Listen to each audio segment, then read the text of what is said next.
Hello, my friends, and welcome to this special time together. Very good. As I lower the mask, I do want to welcome you to this special time, and as we continue moving through this period, again, our building and our facility is locked, and we cannot enter it at this time.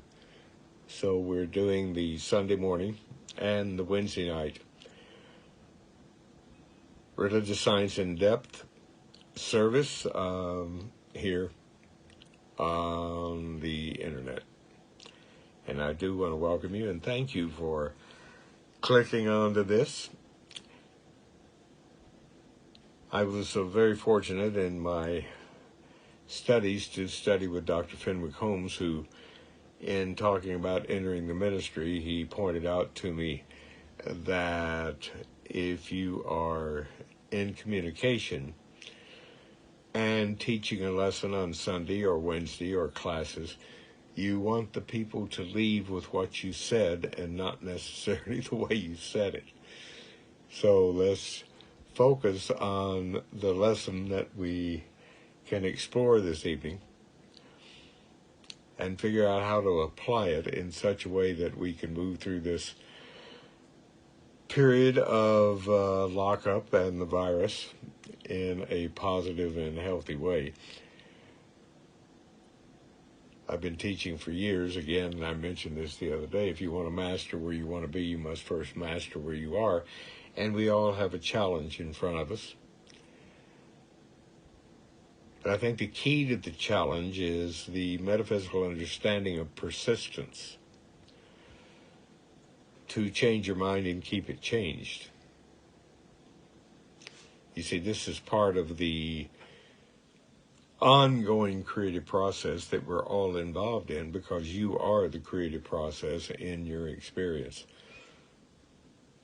Infinite mind works in infinite order. Being perfect, it cannot know imperfection. It can't do it. It cannot know your problems.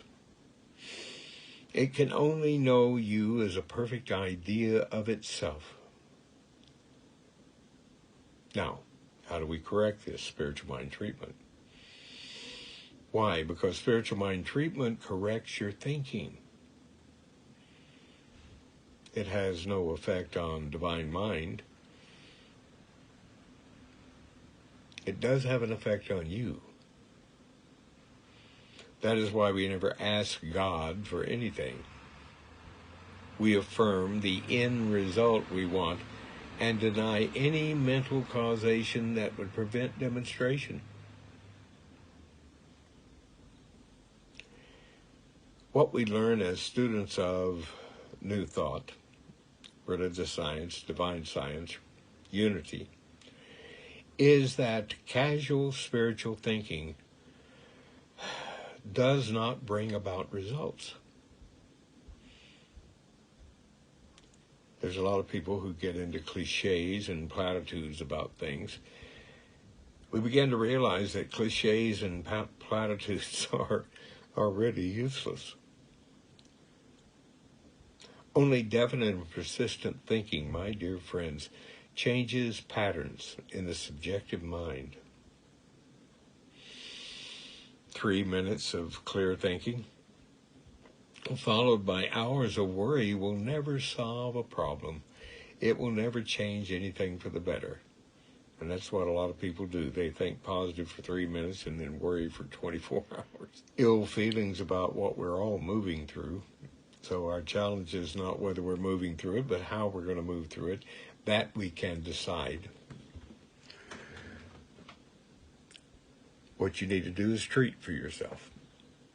But before you treat, ask yourself if you're ready to believe that treatment works. Change your mind, keep it changed, is the only way to handle your problem effectively. Think about it. You see, without a deep conviction in the effectiveness of spiritual thinking.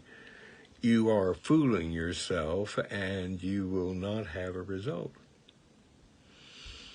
Now, many students of New Thought teaching have unfortunately, a surface-only conviction. They praise the ideas in our books. They know the writings are right, but when it comes to using ideas, sometimes they falter. I think we've all done it. But how do we heal it? How do we change that for the better? We need to understand first, intellect cannot heal. What heals then? What heals is the awareness that only deep, persistent, correct knowing. That's what heals. Practice of the science of mind, of unity, of divine science is not easy. It requires what? It requires a knowledge. It requires a knowledge of the laws of the science. As Dr. Holmes at a psychology class at USC, he was giving a talk there, and one of the students asked him to define religious science in 25 words. He said, religious science is a correlation of the laws of science, the opinions of philosophy, and the revelation of all religions as applied to human needs and the aspirations of mankind. Now, this is what all of our books, all of our magazines, everything you read is basically saying. It is the awakening to the realization that right ideas can erase negative ideas when a persistent, correct process is employed.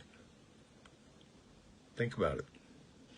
Again, our books and our magazines tell you how to do it. Science Mind textbook tells you how to do it. Every book ever printed by Unity, which I have all of them, they all tell you how to do it. The Beautiful Works in Divine Science tells you how to do it.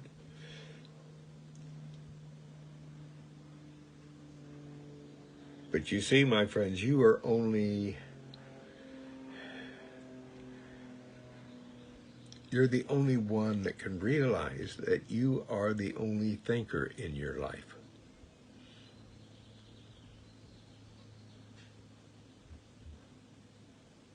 You're the only thinker in your world.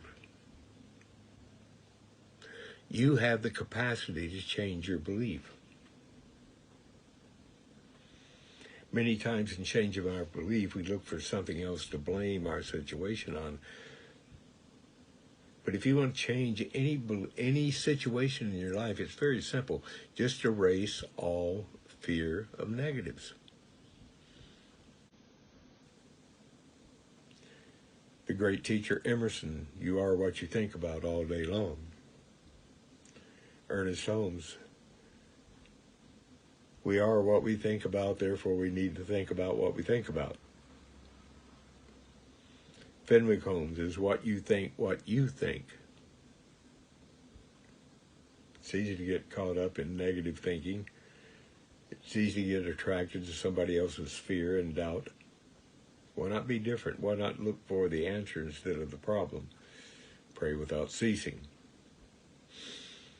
You see, the great teacher, as great metaphysical teachers throughout the age have known, that the realization of this principle in action is the awareness that, as he knew, that persistent right thinking pays rich dividends. Face your problem. Face your problem. Now, you don't have to deny its existence. Dr. Holmes said you don't have to deny a fact in order to affirm a truth. It is what it is, and whatever it is God, and all it has to do is change forms. You see, the realization is to Wake up and realize that you can at any time affirm the opposite of fear, the opposite of doubt, the opposite of sickness, the opposite of limitation. This is the correct practice of this science. It is the unfoldment, and it is your opportunity to prove what I'm saying is true in your own life. One of the beautiful things about New Thought teaching is we never ask anybody to park their brains in the car before they walk through the door. We don't teach anything you can't prove, and if you affirm daily, I persist in the practice of this science, the science of mind, the science of right thinking, the science of New Thought understanding, then you will find yourself free as never before, because, as we are told, know the truth. It'll set you free. Let it be your way. Namaste. I would like to mention, and Katrina will appreciate this, my assistant, that since our building is locked and we can't have Sunday services or Wednesday services, to pass a physical basket and celebrate your love offering and honor you and thank you for your love and support, I would like to pass the metaphysical love offering basket and extend to you an invitation to support this beautiful experience we call the Tri-City Religious Science Center. We honor and accept your support with love. We'll put some information up on how you can do that. And again, we honor you for supporting. We honor your love offering, and we honor you. Thank you so very much for your donations and your love. And now let's go within and close with a treatment, a spiritual mind treatment. The universe is rich. It is rich because the infinite mind which created it is rich. It is a rich, affluent mind. It is everything I am. It's everything you are. And as I speak my word in first person, allow yourself to speak in first person in your heart. As we know, God cannot conceive, recognize, or experience lack or limitation. The God indwelling my consciousness cannot conceive, recognize, or experience lack of money or health or happiness. I am a function of the divine spirit of freedom. I appreciate the richness of the world, the riches of the world, the health of the world, the happiness, the positive unfoldment of the world. I mentally claim them as my own. I spiritually know it's true. In my life, the divine spirit is the divine givingness. It withholds nothing from my consciousness and my experience. It gives of its totality of good in full measure. I praise this givingness. I praise it, and I accept it as mine without any mental reservations. I do not believe the usual nonsense that money is not spiritual, that other things are not spiritual. It is all God unfolding. It is God's action, and I love it. I accept abundance of money, abundance of happiness, abundance of love, abundance of health. This spiritual mind treatment permanently eliminates all wrong concepts regarding my situation in the middle of this environment, in this middle of this virus experience. It eliminates all wrong concepts regarding money and health and happiness, ways of getting money, ways of changing things for the better. I do not criticize the wealth of God in any form. I know that by means of the infinite, that which I'm looking for, I'm looking with, and I know that everything it needs to get out of the way is out of the way, so I demonstrate the greater good I'm accepting now. It happens now. I accept my good. I rejoice in the plenty which I have.